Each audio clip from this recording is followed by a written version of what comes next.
4 fakta ilmiah oarfish ikan, pertanda gempa bumi. Liputan6.com, Jakarta, ditemukannya seekor oarfish di Kabupaten Majene, Sulawesi Barat. Pada beberapa hari terakhir menimbulkan tanda tanya besar bagi sebagian orang. Kabarnya, jika ikan yang jarang terlihat itu suatu saat muncul ke permukaan dan ditemukan oleh manusia, maka kemunculannya merupakan pertanda bencana gempa. Benarkah? Sejumlah komunitas akademik menilai bahwa mitos itu ada benarnya. Mengingat habitat oarfish yang berada di laut sedalam 1000 meter memungkinkannya peka terhadap pergerakan lempeng bumi di dasar laut. Ditambah, mungkin saja ikan itu mampu mendeteksi dini tumbukan lempeng di dasar laut yang dapat menjadi sebab musabab gempa. Menurut riwayat, seminggu sebelum gempa berkekuatan 8,9 skala Richter dan tsunami besar melanda pantai timur Jepang pada tanggal 11 Maret tahun 2011. Ditemukan banyak oarfish yang naik ke daratan pantai Jepang dan sebagian tersangkut di jaring nelayan. Tak hanya itu, ilmuwan juga menilai bahwa oarfish bertanggung jawab atas beberapa legenda tentang monster ular laut di sejumlah kebudayaan manusia. Mitos atau bukan? Berikut 4 fakta ilmiah tentang oarfish yang dirangkum oleh Liputan6.com dari berbagai sumber. 1. Hidup di zona perairan pelagik.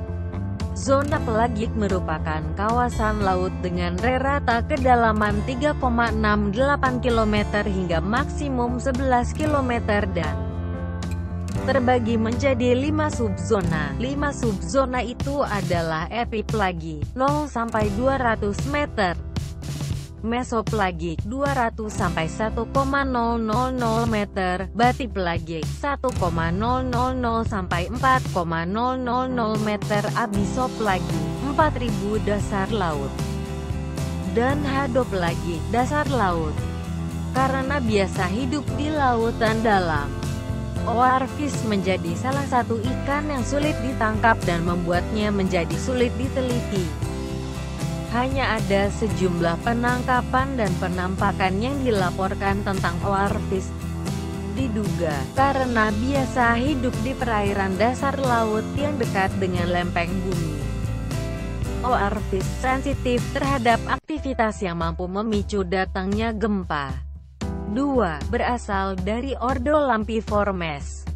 Ordo Lampiformes adalah jenis ikan bersirip kipas ravenfish. Lampiformes merupakan ordo yang mencakup sekitar 96% jenis ikan yang ada di lautan. Sirip kipas dan sirip panggul, pelvic fin, merupakan organ tubuh yang digunakan oleh oarfish untuk berenang. Ordo tersebut banyak hidup di laut dengan kedalaman 100 hingga 1000 meter. Menjadikan ikan ordo Lampiformes juga berjenis pelagik. Ikan-ikan yang berasal dari ordo ini juga memiliki karakteristik berkulit cerah.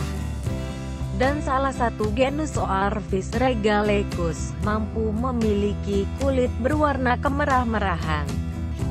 3. Terbagi menjadi 2 genus. Regalecidae, nama familia oarfish, terbagi menjadi 2 genus, yakni Agrostichthys dan Regalecus.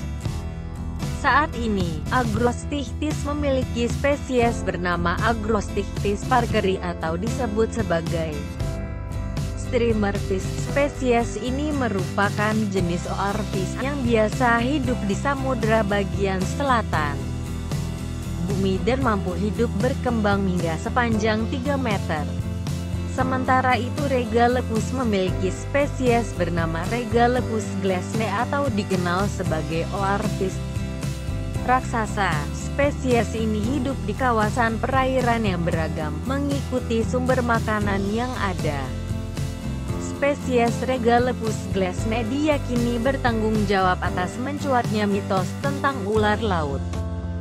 Sea serpent, salah satu yang berukuran besar, pernah ditangkap pada 1996 oleh taruna Navy Celsius. Hasil pengukuran atas tangkapan pada 1996 menunjukkan bahwa spesies Regalepus glassnei mampu berkembang hingga sepanjang 7 meter lebih. 4. Ekologi, riwayat hidup, dan perilaku. Oarfish dilaporkan sebagai ikan soliter atau biasa hidup sendiri. Beberapa genus seperti Regalepus yang berusia dewasa mampu berkembang hingga sepanjang 1-7 meter.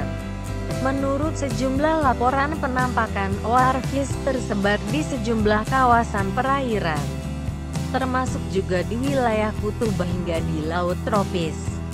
Persebaran itu dipengaruhi oleh sumber makanan yang tersedia, karena oarfish cenderung hidup di tempat yang memiliki ketersediaan makanan yang mumpuni.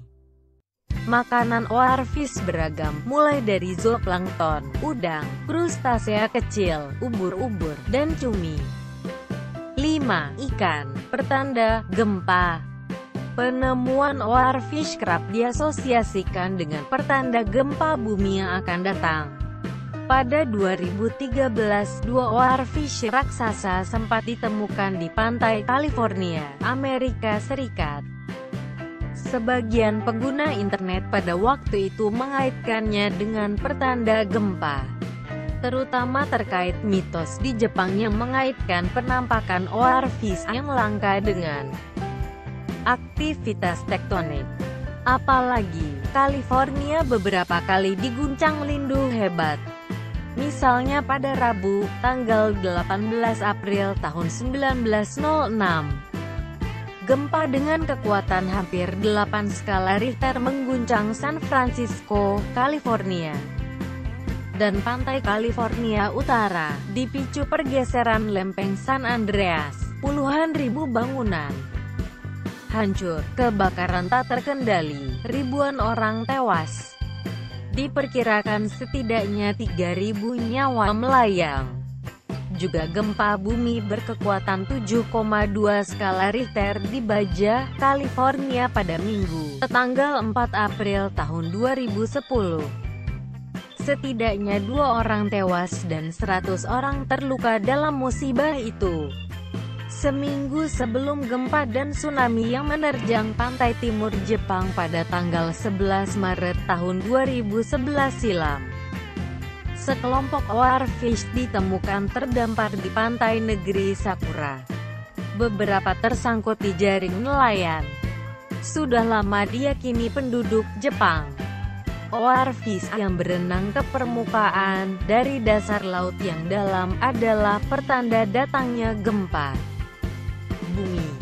Laman The Telegraph juga pernah memuat artikel tentang oarfish yang muncul ke permukaan sebelum terjadi gempa besar di Chili dan Haiti pada 2010 silam. Namun, para ilmuwan masih skeptis dengan anggapan bahwa oarfish adalah petanda gempa. Mungkin itu hanya kebetulan belaka, kata Rick Feney dari Natural History Museum of Los Angeles County, seperti liputan6.com kutip dari C.A. tanggal 21 Oktober tahun 2013. Apalagi, tambah dia, 4 penampakan oarfish telah dilaporkan sejak 2010 dari selatan sentral Coast, termasuk Malibu pada 2010 dan Lombok pada 2011. Kami pikir ikan-ikan itu terdampar di pantai dan mati karena mengalami tekanan tertentu yang belum kita pahami, kata Feney. Menambahkan oarfish bisa jadi kelaparan atau mengalami disorientasi.